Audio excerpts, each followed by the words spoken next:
ಅದರ ಮೇಲೆ ಆಸ್ತಿ ಮಾಡ್ಕೊಂಡು ಹೋಗ್ಬೋದು, ಅದನ್ನು ಚಲೋ ಮಾಡ್ಕೊಂಡು ಉತ್ಪನ್ನ ಮಾಡ್ಬೋದು, ಮಕ್ಕಳ ಶಾಲೆ ಕಳಿಸ್ಬೋದು. ಆದರೆ ನಮ್ಮಲ್ಲಿ ಏನೈತಿ ಬರೀ ಏನೂ ಇಲ್ಲ. ಒಂದು 10 ಬೇಡ 11 ಫುಟ್ ಜಾಗ ಬಂದಿತ್ತು.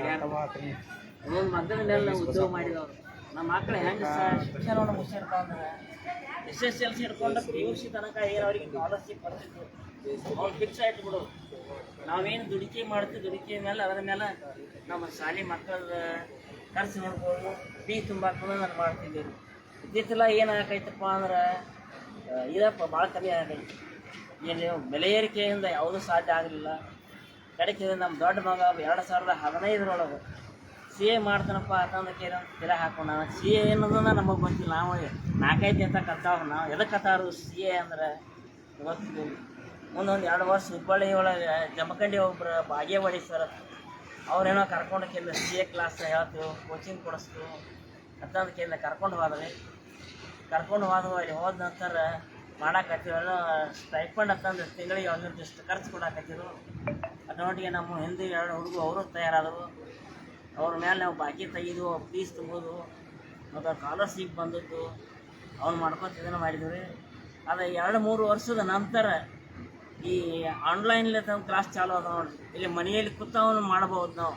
ಆದರೆ ನಮ್ಮ ಹುಡುಗ 2-3 ವರ್ಷ ತನಕ ಅದು ಆಗಲಿಲ್ಲ. ಅವನಿಗೆ ಅಲ್ಲಿ ಕ್ಲಾಸಿಗೆ ಹೋಗ್ಬೇಕಾಯ್ತು. ಅದನ್ನು ಮಾಡ್ಕೊಂಡು ಕೇಳಿಂದ ಮತ್ತು ಇನ್ನೊಂದೇನು ರೀ ತಂಗಿ, ಇದು ಒಂದು 7, ಒಂದು 8 ಒಳ್ಳೆ ಬರೋದಕ್ಕೆ ಗ್ರೇಡ್ ಕೊಡ್ತಾರೆ. ಅಂದರೆ ಅದು 4 ಬರೋದ್ರೆ ನಮ್ಮ ಹುಡುಗ ಏನು ಮಾಡಿದ ಒಮ್ಮೆ 7 ಬರೋದ್ರಿ. 2 ಸಲ 2 ವರ್ಷ ಮಾಡಿದ್ರು. ಒಂದೇ ವಿಷಯದಾಗ ಫೇಲ್ ಆದರೂ ಮತ್ತು 7ನ ಬರಿಬೇಕು.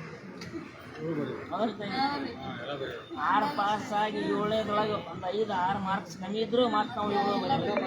ಹಂಗೆ ಅವ್ರು 2 ವರ್ಷ ಮಾಡಿದ್ರು. ಒಮ್ಮೆ 7ನ ಬರೋದು.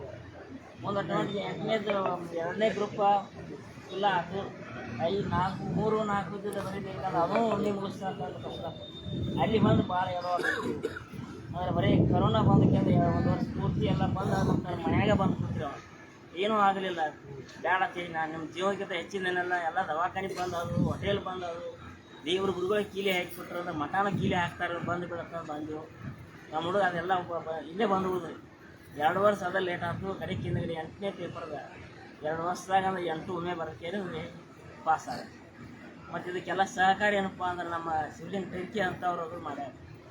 ಏನಾರ ಅವ್ರು ಮನೆಗೆ ಬಂದು ಹೇಳ್ತಿದ್ರು ಅವ್ರು, ನಿಮ್ಗೆ ಎಲ್ಲೇ ಹಣಕಾಸಿನ ಏನಾದ್ರು ತೊಂದರೆ ಬರ್ತಂದ್ರೆ ಯಾವ ಬ್ಯಾಂಕಿನವ್ರು ಕೊಡೋಂಗಿಲ್ಲ, ನನಗೊಂದು ಮಾತು ಹೇಳಿ ನಾ ಎಲ್ಲಿದ್ದರೂ ಬರ್ತೀನಿ ಅಂತಂದು ಹೇಳ್ತಿದ್ರು, ಧೈರ್ಯ ಹೇಳ್ತಿದ್ರು ಅವ್ರು ನಮಗೆ.